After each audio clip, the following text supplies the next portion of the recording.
আসসালামু আলাইকুম এভরিওয়ান। সানা হাউস চ্যানেলের পক্ষ থেকে চলে এলাম তোমাদের মাঝে নদীর ছোট মাছের রেসিপি শেয়ার করার জন্য।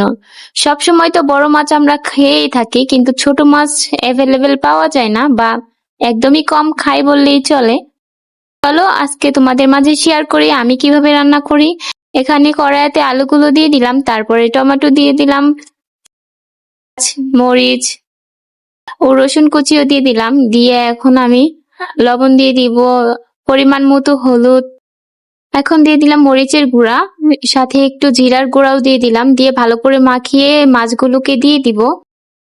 আগে মাছ দিলে মাখানোর সময় ভেঙে যেতে পারে, তাই পরে দিলাম। এখন পরিমাণ মতো সরিষার তেল দিয়ে দিব, দিয়ে আবারও একটু মাখিয়ে নিয়ে তারপরে পানি দিয়ে দিব পরিমাণ মতো। বেশি একটা পানি দেওয়ার দরকার নেই, অল্প পানিতেই হয়ে যায়। এখন আমি বলক আসা পর্যন্ত অপেক্ষা করবো। এই তো বলক চলে এসেছে, বেশি সময় লাগে না, 10-15 মিনিটেই রান্নাটা কমপ্লিট হয়ে যায়।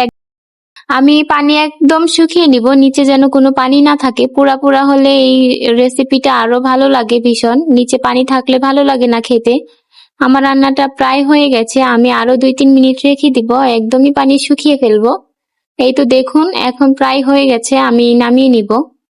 দেখতেই পাচ্ছেন রান্নাটা কমপ্লিট হয়ে গেছে, আর গ্রানও আসতেছে ভালো।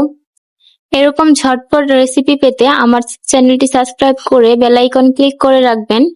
দেখুন আমার রেসিপিটি পুরোপুরি হয়ে গেছে, দেখেই বোঝা যাচ্ছে কতটা লোভনীয়। আর খেতে তো ভীষণ ভালো হয়েছে। গরম ভাতের সাথে এই ছোট মাছের রেসিপি থাকলে আর অন্য কোনো কিছুরই প্রয়োজন নেই, তৃপ্তি করে ভাত খেতে পারবেন। আমার ভিডিওটি ভালো লাগলে লাইক করে দিবেন, কমেন্ট করবেন এবং বন্ধুদের মাঝে শেয়ার করে দিবেন। আপনাদের ভালোবাসায় আমার চ্যানেলটি আরো বড় হয়ে যেতে পারে। আমার চ্যানেলটিকে সাবস্ক্রাইব করে আমার পাশেই থাকবেন। সকলকে ধন্যবাদ।